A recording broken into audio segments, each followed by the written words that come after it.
Hello friends, welcome to my YouTube channel farming minds. मैं प्रियंका। दोस्तों, बहुत सी ऐसी सब्जियां होती हैं जिन्हें कि हम पूरे साल भर आसानी से ग्रो कर सकते हैं। और इनमें सबसे पहले यदि हम बात करें तो कुछ बेल वाली सब्जियां होती है और कुछ पत्तेदार सब्जियां होती हैं, जैसे धनिया, पालक, मेथी। और इनके लिए किसी बहुत बड़े ऐसे कंटेनर की भी ज़रूरत नहीं होती है कि हमें किसी गमले में ही लगाना है। आप देख सकते हैं कि मैंने यहाँ प्लास्टिक में लगाया हुआ है मेथी, पालक और धनिया भी एक प्लास्टिक के कंटेनर में ही लगाया हुआ है। और ये बहुत ही इजी टू वे ग्रो होने वाली सब्जियां होती हैं और ये हमारी सेहत के लिए भी बहुत ही फ़ायदेमंद होती है। इसलिए पत्तेदार सब्जियों को आप हमेशा अपने गार्डन में ज़रूर लगाएं। और इनकी बहुत ज़्यादा केयर भी नहीं करनी होती है और ना ही इन पर किसी टाइप के कोई कीटों का अटैक होता है। बहुत ही रेयर ऐसी कंडीशन होंगी कि इन पर कई बार इनके पत्तों में गड्ढे से पड़ने लगते हैं। तो चलिए दोस्तों, अब मैं आपको बताती हूँ कि किस तरह से आप गर्मी के मौसम में भी हरा भरा धनिया आप अपने घर में उगा सकते हैं। बट वीडियो स्टार्ट करने से पहले मैं आप लोगों से रिक्वेस्ट करना चाहूँगी कि यदि आप हमारे चैनल पर नए हैं तो चैनल को सब्सक्राइब ज़रूर करिए और वीडियो को लाइक एंड शेयर ज़रूर करिए। दोस्तों, ये धनिया का सीड है। ये आपको कहीं भी बहुत ही इजीली मार्केट में मिल जाएगा। सीड वाली शॉप पे भी मिल जाएगा और जो किराना वाली शॉप होती है उसमें भी आपको मिल जाएगा। बस आप इसे लेते टाइम या आपके घर में भी हम किचन में भी यूज़ करते हैं तो एक बात का ध्यान देना है कि कहीं इन सीड में किसी टाइप का कोई फंगस तो नहीं लगा हुआ है। यदि बहुत ज़्यादा पुराना सीड हो तो भी उगने में कई बार प्रॉब्लम हो जाती है। बहुत ज़्यादा लंबा टाइम ले लेता है ग्रो करने में। इसलिए आप इस बात का ध्यान रखिए कि इसमें कहीं किसी टाइप का कोई फंगस तो नहीं लगा हुआ है। तो दोस्तों, धनिया के सीड को लगाने से पहले आप इसे हल्का सा क्रश कर लें। आप किसी बेलन की हेल्प से इसे इतना हमें क्रश करना है कि एक जो धनिया का सीड है वो 2 पार्ट में बट जाए। और बहुत ही आसानी से ये टूट जाता है। आप 2-3 बार बेलन यदि चलाओगे तो ये अपने आप 2 पार्ट में बट जाएगा। आप यदि चाहो तो धनिया का एक पूरा सीड भी लगा सकते हैं, बट ऐसा करने से धनिया जल्दी से उग कर आ जाता है। ये देखिए, इस तरह से आप इसे 2 पार्ट में डिवाइड कर सकते हैं।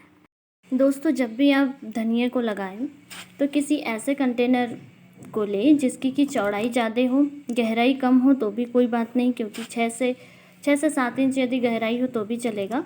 इसकी रूट बहुत ज़्यादा लंबी नहीं जाती है।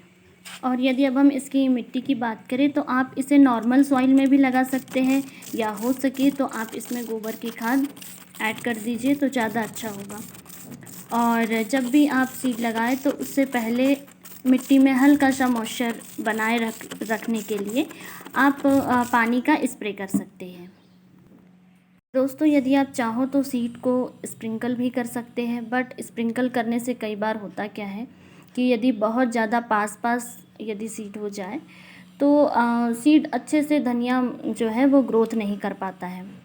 इसलिए आप अपने फिंगर की हेल्प से 1-1 इंच की दूरी पर इस तरीके से छोटे छोटे 1-1 इंच की गहराई के होल कर ले। और आप होल सीक्वेंस में करें तो ज़्यादा अच्छा है। हमारा जो धनिया निकल कर आएगा वो बहुत सुंदर भी दिखाई देगा और धनिया के पास ग्रोथ करने के लिए एक सफिशिएंट स्पेस भी रहेगा। और यदि धनिया की स्टेम हेल्दी रहेगी तो आप उसे बार बार हार्वेस्ट कर सकोगे। 5 से 6 बार आप धनिया को हार्वेस्ट कर सकते हैं। इसलिए आप हो सके तो इसके सीड दूर दूर ही लगाएं। इस तरह से आप पूरे कंटेनर में 1-1 इंच की डिस्टेंस पर ये होल बना लीजिए और फिर आप 2-2 सीड्स इनमें डाल दीजिए।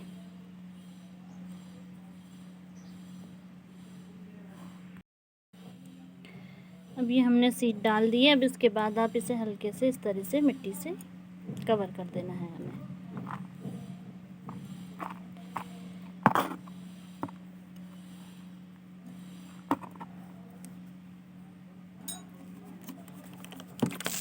उसके बाद हमें फिर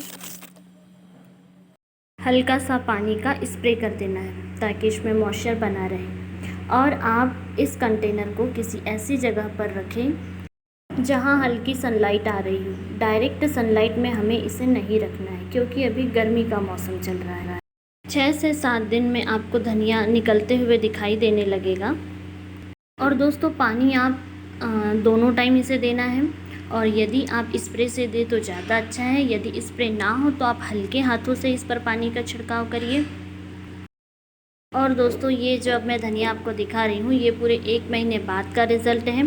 25 से 30 दिन में धनिया हार्वेस्ट के लिए अच्छे तरीके से तैयार हो जाता है। और जब भी आप धनिया हार्वेस्ट करें तो आप ऊपर के टिप को ही हार्वेस्ट करें। आप किसी सीज़र या अपने हाथों की हेल्प से भी सिर्फ ऊपर की टिप लीजिए। यदि हम इस तरह से धनिया को तोड़ेंगे तो और हम बार बार इसे हार्वेस्ट कर सकते हैं, और नीचे से धनिया जो है उसमें ग्रोथ बढ़ते चली जाएगी। तो दोस्तों आपको वीडियो ज़रूर पसंद आया होगा, और यदि आपका कोई क्वेश्चन है इस वीडियो से रिलेटेड तो आप कमेंट बॉक्स में कमेंट करके पूछ सकते हैं, और आप भी ज़रूर धनिया को लगाइए। Thanks for watching.